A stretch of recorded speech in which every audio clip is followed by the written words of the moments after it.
Essa estratégia de diminuir a dispersão de sementes evoluiu muitas vezes em diversos grupos filogeneticamente não relacionados, muito embora a gente ainda não tenha uma estimativa precisa. Tá? Mas isso realmente dá suporte à ideia de que não existe um favorecimento de dispersão a longa distância. Alguns poucos grupos que são relativamente bem estudados para o campo rupestre, são algumas melastomatáceas dispersas por aves, mas mesmo esses grupos aqui têm uma dispersão a baixa distância quando esses frutos caem no solo e são carregados principalmente por formigas, lagartos e pequenos mamíferos, como roedores e marsupiais.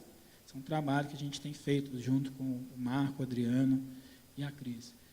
Esses frutos eles são consumidos por nematóides, então esse é um aspecto único também no campo rupestre. Está o professor Evandro ali atrás, vendo, né, que esses nematóides eles diminuem a atração e o consumo desses frutos, tanto pelas aves, em preto a gente tem os frutos sadios, em branco os frutos galhados. Então, tanto aves, 3 espécies de aves não consomem esses frutos galhados, e formigas também, quando esses frutos caem no solo, não removem esses frutos que caem lá. Isso demonstra pela primeira vez então, o impacto negativo que nematóides têm na interação, mediante a interação entre frutos e frugívoros. Tá? E essa é uma rede de interação, que não vou entrar em detalhe sobre ela, que eu trabalho com o Marco, com o Adriano, que mostra que os quadrados e os losangos, como os mamíferos, roedores e marsupiais, e nos círculos a gente tem as espécies de plantas que esses bichos comem. Essas linhas azuis, elas mostram interações positivas, quando o bicho come a semente e ela é defecada viável, ou seja, ela tem condição de germinar. E as linhas vermelhas mostram para nós um processo de interação negativo, um antagonismo, quando essas sementes são mortas pela passagem no tubo digestivo. E de forma única, o que a gente encontrou aqui, algumas vezes, o mesmo animal, a mesma espécie de planta e bicho, podem ter resultados muito diferentes. Isso é uma coisa única que foi encontrada na literatura, demonstrando que aquela classificação mutualismo ou predação, de mais e mais, mais e menos, talvez não seja suficiente para explicar a complexidade de interações que existe entre essas plantas e animais, talvez no campo rupestre, talvez no mundo inteiro. Tá? A segunda predição é que a maior parte das espécies vão ser endêmicas justamente porque é uma forma de dispersão muito reduzida. E aqui está demonstrado o Velosia nanusia, que é uma planta icônica, que eu acho que só tem 3 ou 4 populações dela lá na Serra do Cipó, que a gente consegue encontrar ela pelo cheiro, né? Um odor tão forte de tutti-frutti que a gente encontra a planta pelo cheiro. Tá? As estimativas ainda não estão fechadas, mas em alguns grupos a gente tem taxas de endemismo acima de 50%. Tá? Ou seja, plantas que só ocorrem nessa região, em nenhum outro lugar mais do mundo. E esse endemismo é espacialmente estruturado, geograficamente estruturado. Dependendo da serra onde você vai, você encontra endemismos muito específicos, apenas algumas serras. Segunda ideia do Hopper é que, nessas paisagens antigas e estáveis, a gente tem a persistência de linhagens filogeneticamente muito antigas também, e de indivíduos muito velhos. Tá? Se o ambiente é estável durante muito tempo, as taxas a demografia vai ser afetada de forma que a gente tem indivíduos com uma longevidade muito grande devido a essa estabilidade. Essa é uma figura mostrando uma filogenia de Velociaceae, que é um grupo que tem uma espécie aqui na Ásia, mas é um grupo majoritariamente tropical, pantropical, né? A maior parte das espécies está aqui na América do Sul e são endêmicas desses campos rupestres. Tá? Essa divisão entre África e América ocorreu mais ou menos 120, 100 milhões de anos atrás, e isso dá uma ideia de quando que esses grupos surgiram, apesar de a gente não ter nenhuma filogenia molecular datada sobre plantas endêmicas de campo rupestre, então a gente não pode afirmar com muita certeza qual é a origem dessas plantas. Mas o que a gente sabe é que as espécies de campo rupestre, vejam aqui, por exemplo, Microlice, que é um táxi 90% endêmico de campo rupestre, com origem de 10 milhões de anos, então é relativamente mais antigo, mais ancestral do que as outras linhagens que são de cerrado, 5 milhões de anos. Então, pelo menos 2 vezes mais antigas as linhagens de campo rupestre são em relação às plantas de cerrado. E eu tenho uma certa dificuldade de entender como é que o campo rupestre pode ser parte do cerrado se o campo rupestre se originou antes do cerrado. Né? É provavelmente a vegetação aberta mais antiga da América do Sul. Tá? Os Andes se soergueram bem recentemente comparado com a cadeia do espinhaço. Então, essas linhagens aqui, elas dão suporte, né, sugerem que o campo rupestre seja a vegetação mais antiga da América do Sul, a vegetação aberta. Né? A gente não tem as datações moleculares ainda, acho que está começando a sair isso daí agora, pelo grupo lá de Feira de Santana, mas é um padrão recorrente em diversos clados, a gente vê um grande comprimento de ramo, e quando a gente chega aqui, ó, bem recentemente, lá no Pleistoceno, já no finalzinho, uma irradiação muito grande. Aqui a gente não tem resolução, isso é o caliandre também, essa seção montícula são os grupos endêmicos de campo rupestre, e isso sugere para nós uma irradiação muito recente, que está de acordo com a teoria do Hopper, né? Longos braços evolutivos, denotando, então, um longo tempo de estase filogenética e uma irradiação recente. Para a minária, os grupos também de campo rupestre, uma irradiação bastante recente. A gente não sabe o que aconteceu, que esses grupos não se diversificaram antes e se diversificaram só recentemente. Tá? Isso aqui é a última vez que eu fui lá no Cipó, primeira vez que eu vi esse dinossauro com flor. Né? Esse é Velósia gigante, a maior espécie de Velósia, essa aqui deve ter uns 4, 5 metros de altura, e provavelmente deve ter mais de 1000 anos de idade. Tem 2 estudos com campo rupestre, com longevidade de plantas, e tem um jacaranda que tem 4000 anos de idade no campo rupestre. Tá? Então, enquanto lá na Inglaterra o pessoal está falando sobre as antigas paisagens e campos de 60 mil anos de idade, provavelmente a gente deve ter uma velósia, um indivíduo com essa idade aqui. Tá? Bom, a terceira hipótese é que, se a dispersão é reduzida nessas espécies por mecanismos que estão relacionados à especificidade de solo, as espécies precisam ter algum mecanismo para a manutenção da heterozigosidade. Uma diminuição da heterozigosidade pode ser letal para esse grupo de plantas. Então, seriam estratégias para aumentar a vizinhança genética. Aqui a gente tem 2 processos que determinam a vizinhança genética. A polinização, que leva o pólen de uma planta, ou de uma flor, ou de um estame, masculino para uma feminina, e a dispersão de sementes. A gente sabe que no campo rupestre essa dispersão é muito reduzida. Então, a forma de manter a heterozigosidade é maximizar os processos relacionados à dispersão de pólen.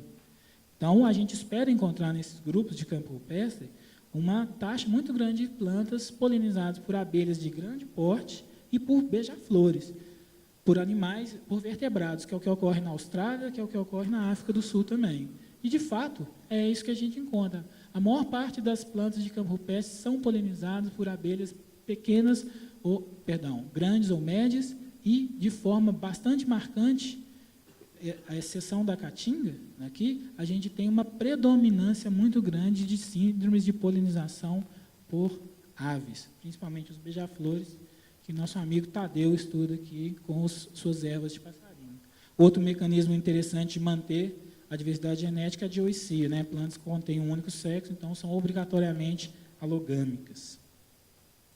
E, finalmente, a quarta hipótese, eu acho que essa é uma das mais interessantes, é a especialização em resposta ao estresse. Esse é um ambiente extremamente adverso, onde as plantas estão constantemente expostas a alta irradiância, ambiente de montanha, ventos fortes e constantes, seca periódica, solos extremamente pobres. São solos que, muitas vezes, você não consegue detectar fósforo, porque o nível de fósforo está abaixo do que os equipamentos conseguem mensurar. Tá? São solos superficiais, então não tem retenção de água, incêndios também, basicamente, uma vez ou mais por ano, metais pesados, né, na canga e etc. Então, existe uma convergência funcional e morfológica muito grande nesses grupos. A gente tem plantas na forma de roseta, plantas que diminuem a distância entre os entrenós, de forma que uma folha acaba sombreando a outra e fazendo com que, dessa forma, elas possam economizar um pouquinho de água que existe ali. Os tricomas também servem para essa função, tanto para refletir o excesso de radiância, como para a manutenção de uma camada limite na superfície da folha, que reduz a evapotranspiração. Em decorrência do solo muito pobre, da infertilidade do solo, plantas parasitas são muito comuns. Isso aqui é uma planta, gente, que basicamente é constituída de uma flor, que é o que vocês estão vendo aqui, e raiz, ou um austório. Uma planta sem caule, uma planta sem folha, sem nada, tá? Reduzido, e em vez de ela ter que sofrer, ela simplesmente parasita as mimosas e tem seus nutrientes todos ali. Esse é um caso muito interessante de Philcoxia, que é a única planta no mundo que tem raízes capazes de capturar nematóides. Tá? Esse foi um trabalho de monografia do Caio, lá da Unicamp, que rendeu um artigo na PNAS, que ele descobriu essa história aqui muito interessante. Essa planta ela é capaz de formar uns laços na raiz, e esses laços, eles se fecham quando os nematóides passam, e aí ela aproveita os nutrientes dessa planta. Vocês estão vendo que ela cresce basicamente na areia, mas não tem basicamente nutriente nenhum. Tá? Uma dominância muito grande de dróseras, que ocorre também no sudeste da Austrália e na África do Sul, também sinaliza uma convergência. Quando o fogo passa no campo rupestre, muitas espécies são capazes de se rebrotar, muitas são de floração induzida pelo fogo, como é o caso de algumas espécies de velósia. Mas, ainda assim, a germinação induzida pelo fogo não foi demonstrada nesse tipo de vegetação, ao contrário do que ocorre na Austrália e na África do Sul. Aqui também uma outra estratégia interessante, vai chegando a seca, algumas espécies de velósia, elas vão perdendo o teor de água, né? E são as plantas da ressurreição ou revivescentes. Elas permanecem secas durante quase toda a estação, a estiagem, e poucas horas depois da primeira chuva, elas já retornam ao seu estado hídrico, né? São as plantas da ressurreição, que a gente chama. Muito comuns nos campos rupestres, nos inselbergs, de todos os locais estressantes hidricamente. Tá? Essa é uma figura só para comparar globalmente as estratégias ecológicas de plantas no campo rupestre e em outras vegetações herbáceas no mundo. Tá? Essa primeira figura aqui mostra a área foliar específica de folhas. Então, imagine uma folha fotossintetizando e ela acumula carbono. Então, imagine uma bolinha ou um quadradinho, um cubo de carbono, de 1 grama de carbono. O que as plantas podem fazer com esse 1 grama de carbono? Elas podem fazer uma folha bem espessa e pequena, ou elas podem fazer uma folha bem extensa e bem fina. Tá? A área foliar específica ela se dá pela razão entre a área dividida pela massa da folha. Então, em ambientes muito estressantes, as folhas são muito pequenas e contêm muito carbono. É uma das estratégias. Numa floresta, por exemplo, onde precisa maximizar a captura de luz, a folha é muito extensa, muito larga, uma área foliar muito grande, porém bem fininha. Tá? Então, observem o que a gente tem quando a gente compara áreas de campo rupestre, arenoso ou pedregoso, com outras vegetações herbáceas do mundo. Isso mostra que o campo rupestre é a vegetação mais esclerófila do planeta. Tá? Aqui é o LDMC, é o conteúdo de água por massa seca. Quanto menor, mais tolerante ao estresse as plantas são. Isso está correlacionado com a longevidade foliar, o tempo de vida de uma folha. Tá? Então, vejam, pessoal, que apenas 4 ou 5 indivíduos aqui do campo rupestre são próximos ao que existe em nível global. O resto é muito mais estressante. Então, isso sinaliza para nós que, num triângulo de estratégias ecológicas, eu não vou entrar em detalhe, essas plantas evoluíram estratégias para tolerância ao estresse. Nessas estratégias de tolerância ao estresse, basicamente o que as plantas fazem é sobreviver. Elas não crescem e não investem em reprodução. Crescimento muito lento resulta, então, no indivíduos de elevada longevidade. Tá? Quais as consequências dessas folhas tão duras, tão esclerófilas para herbívoros e patógenos? A gente não sabe. Tá? Então, se o André passar um doutorado aí, uma das coisas que a gente vai querer descobrir é isso. Quanto da área foliar é consumida pelos herbívoros na vegetação de campo rupestre? Não sabemos. Tá? Precisamos investigar isso com certa urgência. Essa é uma relação também que quebra todo o paradigma estabelecido na vegetação do hemisfério norte. À medida que a gente aumenta a concentração de fósforo no solo, a gente diminui a porcentagem de espécies como micorrizas. Micorrizas são fungos que se associam às raízes de plantas e são especialmente relevantes para vegetações, para a captura de fósforo, uma estratégia de captura de fósforo. Então, é normal que em regiões com baixo teor de fósforo, a gente tenha alta taxa de micorrização, que as micorrizas vão ajudar a capturar o fósforo no solo. Mas olha o que acontece no campo rupestre, é uma relação inversa, não é diretamente inversa como essa daqui, mas basicamente é o oposto do que acontece. Nos campos rupestres, pobres em solo, a gente esperaria, pobres em fósforo, a gente esperaria encontrar uma taxa de micorrização muito elevada. Mas vejam só, o campo arenoso e o campo graminoso, que comparados à diversidade global, tem menos micorriza do que na vegetação global. Isso porque nessas vegetações de campo rupestre existem outras estratégias que são muito mais eficientes para a captura de fósforo do que micorrizas. Tá? Algumas delas são essas raízes que se ligam à areia, mesmo que você lave essa areia, não sai. As cluster roots e outras raízes, até em cactos, tá? Que secretam carboxilatos no solo, que vão se ligar ao fósforo. Então, em vez de absorver fósforo, vão minerar o fósforo do substrato. Tá? E Dani?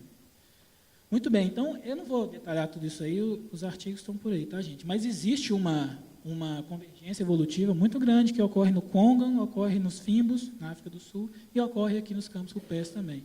Esse aqui é o Daniel Negreiros, lá na Serra do Cipó, numa área degradada. Nessas áreas degradadas, o Hopper previu, então, uma extrema vulnerabilidade à remoção. Pode ir lá nessa área, hoje, 10 anos depois, a área vai estar do mesmo jeito. Não existe colonização no campo rupestre. Não existe sucessão ecológica no campo rupestre.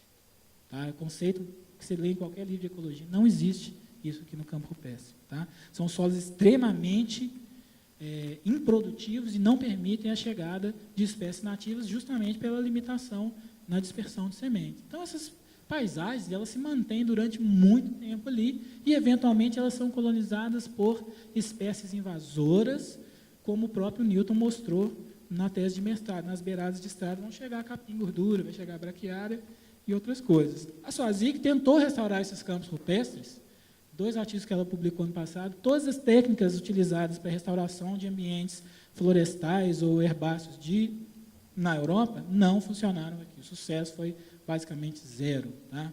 E o mais grave disso, é o que a Roberta descobriu agora no mestrado, é que as sementes do campo rupestre ou estão vazias ou estão inviáveis. Então, aqui a gente tem uma série de famílias, tá? E prestem atenção nas barrinhas azuis e verdes. Azuis e verde é o máximo possível que pode germinar dessas famílias. Tá?